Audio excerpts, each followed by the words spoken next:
Okay, so I've got a couple videos that popped up on my feed this morning. Just watched a few seconds of each and gonna react to them for real now. And I rewound it to the beginning. First, we've got Steve Lehto, the AI drafted police report said officer turned into a frog. So this is the hallucinations that AI tends to do. And yeah, I've heard there's a saying going around that AI is basically about as much help as a drunk intern, a really, really drunk intern. So let's watch this and see what Steve Lehto has to say.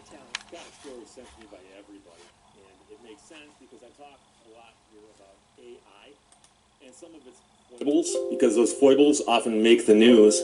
Fox13now.com reports artificial intelligence programs used by Eber City, which is in Utah, claim an officer turned into a frog. Now, yeah, this sounds so funny. You'll understand why in a second, but of course this does show a glaring problem with these types of programs. Maya Constantino wrote this. An artificial intelligence that writes police reports had some explaining to do earlier this month after it claimed a Eber City officer had shape-shifted into a frog. The truth behind that so-called magical transformation is quite simple. The body cam software and the AI report writing software picked up on a movie that was playing in the background, which happened to be The Princess and the Frog. A sergeant told Fox 13. That's when we learned the importance of correcting the AI-generated reports. So, I've talked about this before.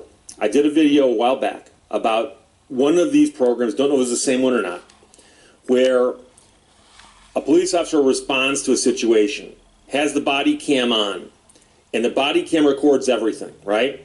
At least everything that appears in front of it. And then when they get back to the station, they download that and they let the program go through and take a crack at the first draft of the report. And the problem is, they've discovered, that number one, the body cam might be picking up extraneous noise like, I don't know, a movie in the background. Or it might hallucinate stuff. Because as I recall in the story I did a while back, again, I don't know which program it was, but it thought people had said things that they couldn't find anywhere on the body cam. Yeah, so this is a huge problem. So basically, when something like this is going on, like what if, for example, the body cam footage was lost and they just relied on the AI summary report? Or what if, you know, sometimes the AI will actually be able to go in there and modify the body cam footage? That'll probably be a thing that occasionally happens at some point in the future. You know, like the AI doesn't like to get scolded for hallucinating, and so it can go in and modify the body cam footage. Stuff like that might be happening at some point in the future. So this is really hilarious stuff, scary and hilarious, and yeah, it reminds me of other stuff I was watching. I don't know if I can find the videos where I was talking about how AI had largely taken over medical transcriptionist jobs, and so the AI would do, you know, psychiatric patient transcripts of meetings with their psychiatrists, and it would not necessarily save the actual audio footage. So if the audio footage was gone, and the only thing you have to do is what the AI says was said, and the AI hallucinates, that creates a lot of potentially really bad legal problems at some point in the future, or they might already be happening. But I bet it's not going to be too long till we get a lot more of this stuff going on. And of course, you can prevent stuff like this by having like a human checking the AI stuff pretty vigorously, but you know, companies are lazy and they're like, well, if I can replace one person with 10 AIs and then why do we have to have that one, why do we have to, or rather, sorry, I said it wrong. If we can take 10 people and replace them with one AI, then why do we have to retain one of those 10 people to supervise the AI? Why can't we just automate the whole process? And I think that's the lazy way, and a lot of companies are going to figure out just how many problems that causes when you don't have a human supervising and checking the AI. And of course, there's some things where you can't easily have a human check everything, and if it's a life and death matter, that's probably an area that you shouldn't have AI in at all. Like, don't have AI in stuff where people's lives will be destroyed if the AI messes up. That's the kind of job that you need to have a human in, or you need to have a human be able to check the AI's output before the AI's output is actually used. So anyways, so I only watched a couple minutes of this video. Let's watch a little bit more. So it was hallucinating stuff. So earlier this month, the department began testing 2 pieces of AI software. One of the pieces was created by 2 19-year-olds who are from MIT, and they launched that software earlier this year. The software generates police reports from body camera footage in hopes of reducing paperwork and allowing officers to be put out in the field more. And then the other software used to create the draft was made by another company. So to see how the one made by the 2 MIT people works, Fox 13 News rode along with a police officer for a demonstration as the department staged a mock traffic stop to test whether the AI would produce another unusual report. So a police officer in the demonstration says, "Hi, I'm with the Eber Police Department. The reason I'm stopping you today is for blah, blah, blah, blah, blah." Back at the police department, the AI generated a report with timestamps from the mock traffic stop. This time, the report was fairly normal, but still needed corrections. The software works in both English and Spanish and can track tone and sentiment as people are talking. The police say that one of the major advantages is that the software saves them time, as writing reports typically take an hour or 2. So he said, and this is the officer speaking, "I'm saving myself about 6 to 8 hours weekly. I'm not the most tech-savvy person, so it's very user-friendly."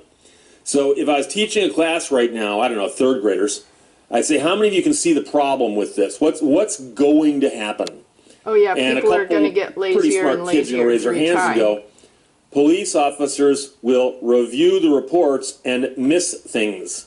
Yeah. And then what happens is you go into court, that's what they'll do. And you're on trial, you're a defendant, and you've hired a fancy pants lawyer who goes through the report with the officer on the stand and starts nitpicking at it, pointing out things that are clearly wrong or hallucinated or other mistakes, and then the officer has to admit, well, AI wrote parts of that report. Yeah. Oh, how much of it did it write? Wait a second. Did AI sign the report? Who signed the report? Oh, I see a sloppy. Is that your signature at the bottom? Okay. Where did AI sign the report? Oh, AI doesn't sign reports. Oh, who does? The officer who submits the report. Oh, okay. So that would be you. Yeah. So it's so maybe this problem, at least, this very specific problem, will solve itself over time, because the police that don't check everything thoroughly enough will get replaced. So maybe that's how it'll be solved. But it's also going to be really tempting to not check it thoroughly enough.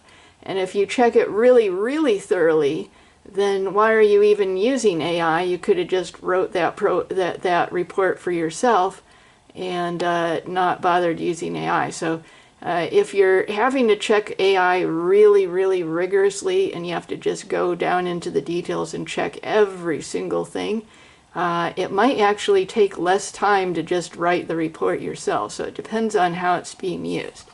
Okay, So this is one thing. I'm going to go and look at another thing. So I've only watched about half of this video. The link will be in the description of my reaction video, and you can watch the whole video on Steve Lehto's channel. And I wanted to watch this other one. So this is only about 3 minutes long, and I watched a few seconds of it before I rewound it to the beginning. Oh, let me finish rewinding. Okay, there we go. So it's about, you know, the Atlas robot, and oh, come on. Boston Dynamics humanoid Atlas now works autonomously on Hyundai's factory in Georgia. Getting ready for work. Whoa. Meet That's like out of Bloodborne or some shit. Atlas, a 5'9", 200-pound AI-powered humanoid created by Boston Dynamics. Atlas just pivots on his core. Damn. He can move in ways that we can only dream. I can't do that. So why did you design it that way? There's a couple advantages of being able to continuously rotate joints. So one is that the robot's not really limited in its range of motion. Atlas was a bulky hydraulic robot that could run and jump. He's like a droid from fucking Star Wars. Back then, Yeah, so anyways, this not just this robot, but also the other robot, the Neo robot that's supposed to do chores in your house. So a lot of them are actually like remote controlled by a remote controller. And they say, you know, they use AI for some of it, and they use the remote control for some of it. And it's kind of like, you know, some of the gigantic AI breakthroughs of years ago, where they'd say, oh, look what the AI can do. And then it'd turn out that the most impressive things that the AI had done had actually been done by, you know, some remote controller, possibly even in another country.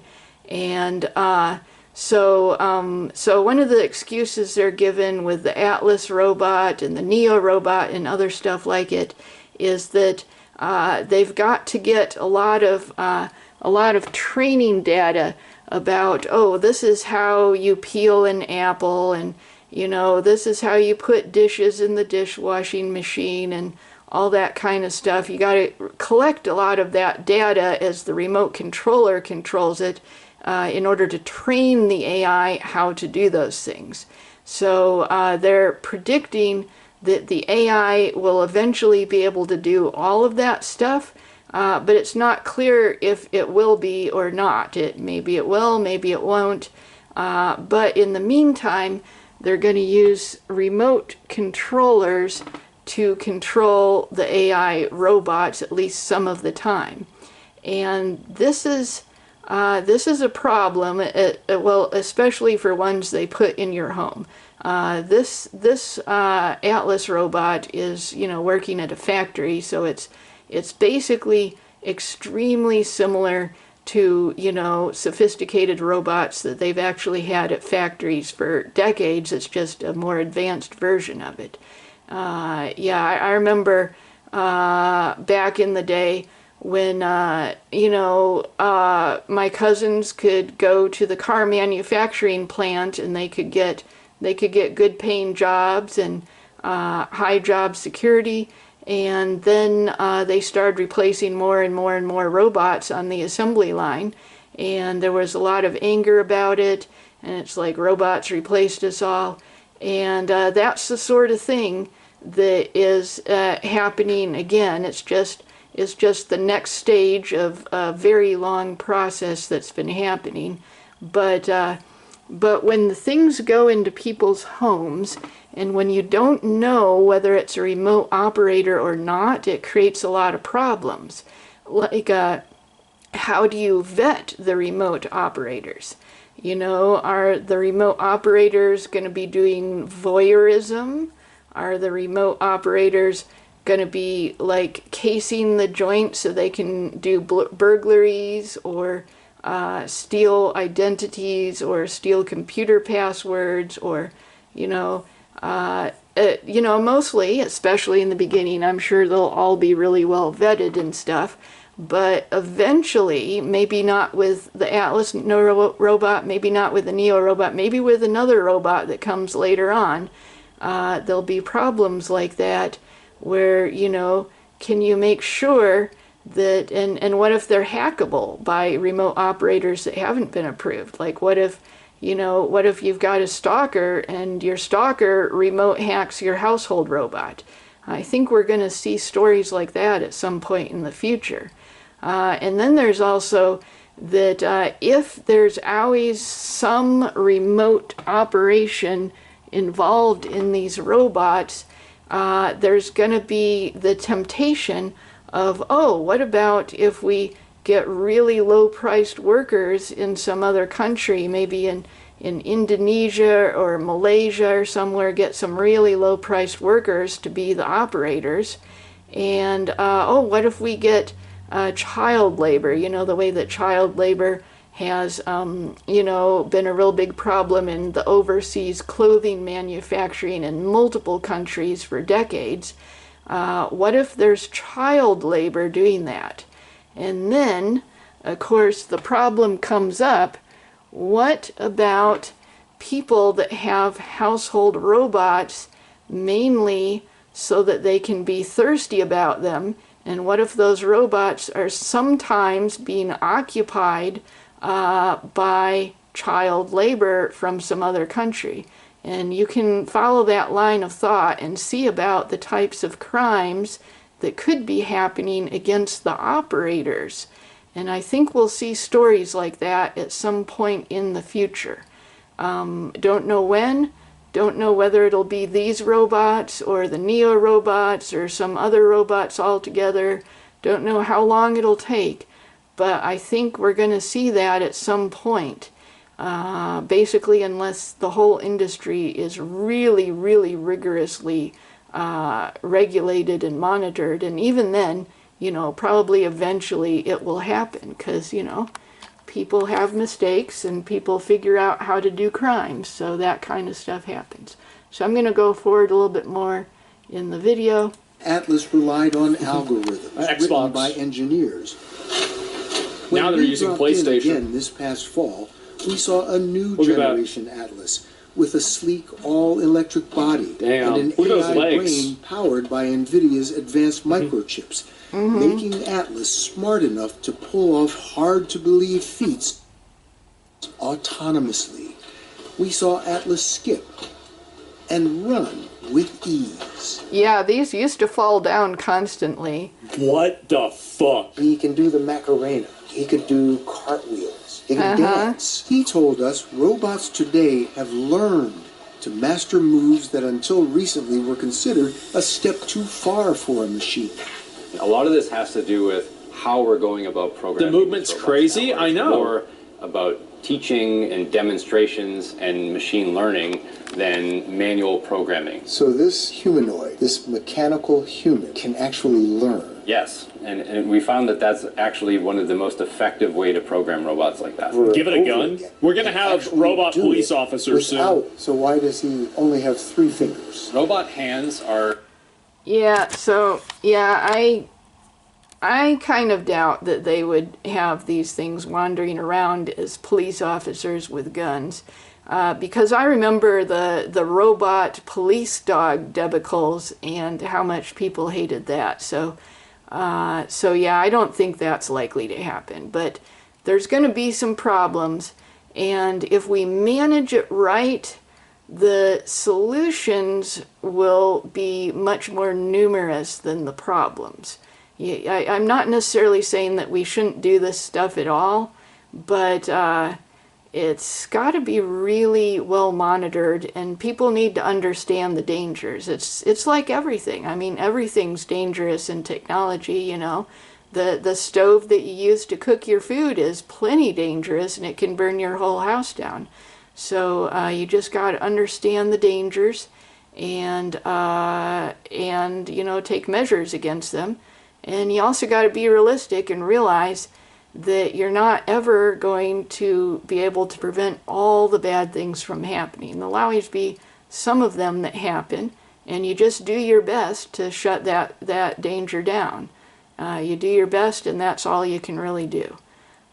So anyways, I did not watch the whole reaction video, less than 2 minutes, and you can watch the whole thing. I'll have the link down below.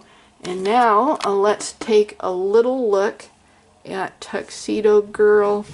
Oh yeah, Tuxedo Girl. Oh, there's another one. How many kitties do we have? Yes. Yes, Tuxedo Girl and Calico Girl. Yeah.